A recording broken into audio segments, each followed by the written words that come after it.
ठीक है। अभी देखो टी नहीं लिख रहा हूं, ठीक है ना, टी लिख देंगे तो अभी बड़ा बहुत ज्यादा कॉम्प्लिकेटेड लगने लगेगा ना, अभी टी नहीं लिख रहे हैं, बाद में लिखेंगे ना। तो अब देखो यही मॉडल है ना, अब देखो मैं इसको कैसे सिंप्लीफाई करता हूं, ठीक है। अब क्या करो, सबको इस साइड लेके आओ और एरर वाले को उस साइड रहने दो। तो सबको इस साइड लेके आओ, y1 माइनस अल्फा 1 ना, y2 और minus alpha naught minus alpha 2 x1 is equal to epsilon 1 और y2 माइनस बीटा 1 y1 है ना। तो इसको ऐसे लिख देते हैं, minus beta 1 y1 plus y2, ठीक बेटा, बीटा नॉट और माइनस बीटा 2 है ना, x2 और minus beta 3 x3 is equal to epsilon 2, ठीक है। पहले बताओ इस इक्वेशन को मैंने इसमें चेंज कर दिया, कोई दिक्कत है बताइए। पहले इसको मैंने इसमें चेंज कर दिया, देख लीजिए पहले,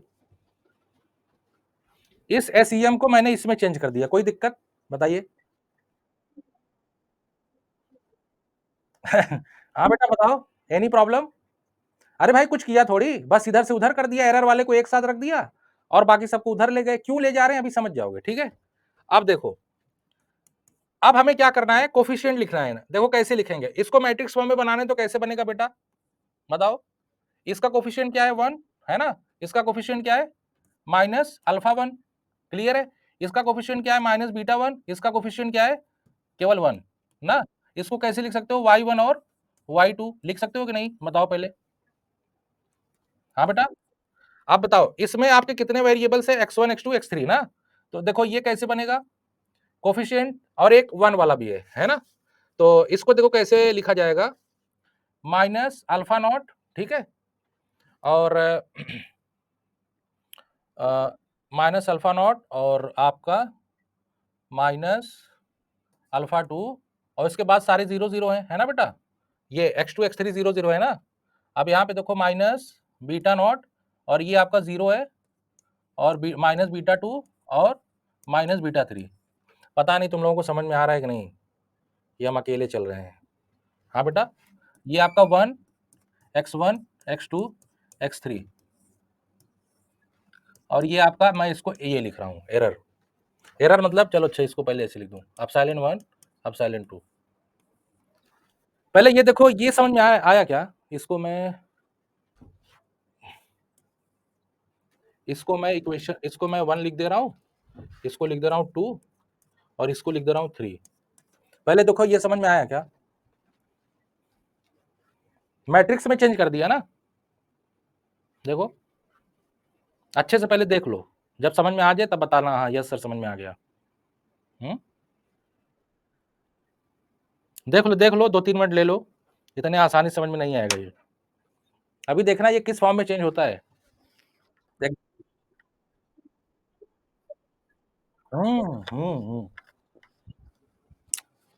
है ना, ठीक है बेटा, बताइए समझ में आ गया, आगे चलें बताइए।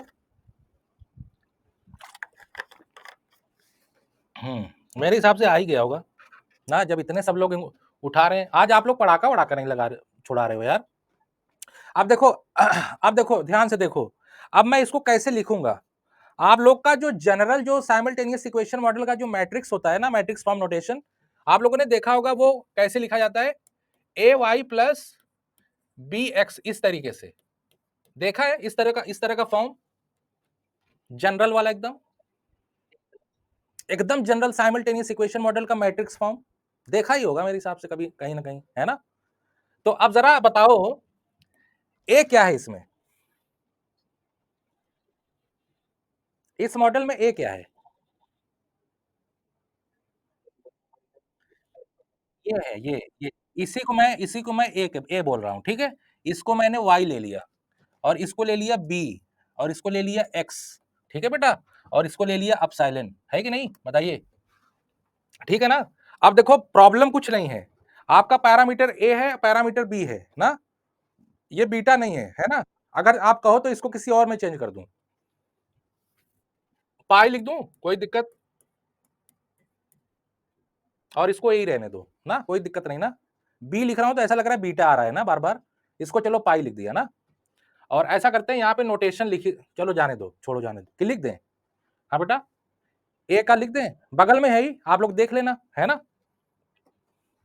ठीक है, ये जो बी है इसकी जगह पे हमने क्या लिख दिया? पाई, कैपिटल पाई, है ना? अब देखो प्रॉब्लम ये है, बस आपको क्या चीज फाइंड आउट करनी है पता है? आप एस्टिमेट निकाल लोगे, बस आपको एक चीज फाइंड आउट करनी है। क्या चीज? ये अपसाइलन का वेरिएंस कोवेरिएंस मैट्रिक्स ना। देखो ये कैसे निकलता है, इसका मतलब क्या है बेटा? अपसाइलन 1 और दिस ना, और ये आपको देगा क्या बताइए? वेरिएंस कोवेरिएंस मैट्रिक्स दिस और कोवेरिएंस ऑफ अपसाइलन 1 अपसाइलन 2 ना, और कोवेरिएंस ऑफ अपसाइलन 1 और epsilon 2 variance covariance matrix of this. बताइए यही आएगा ना बेटा? और हमको पता है ये क्या होता है, ये सिग्मा 1 और ये इसको कैसे लिखेंगे? सिग्मा 1 2 सिग्मा 2 1 और सिग्मा 2। क्लियर है? पहले बताओ। अरे भाई इसी को सिग्मा सिग्मा 1 1 लिख दो, सिग्मा 2 2 लिख दो, है कि नहीं? पहले बताओ, समझ में आया? समझ में आया कि नहीं? अरे नहीं समझ में आया तो छोड़ो यार, इसको ऐसे लिख दो। भाई है तो ये वेक्टर ही ना, इसीलिए मैं इसको इस फॉर्म में लिख रहा हूँ, है ना? नहीं तो हमें क्या, है ना? मैं तो किसी भी फॉर्म में लिख सकता हूँ। ठीक है, अब इसी को आप क्या कर लो, सिग्मा मान लो। क्लियर है बेटा? बताइए, समझ गए? अब आपने क्या करना है, एज्यूम करना पड़ेगा कि अपसाइलन क्या फॉलो कर रहा है, मल्टीवेरिएट। अच्छा ये बताइए ऑर्डर क्या होगा इसका? बढ़िया क्वेश्चन है ना?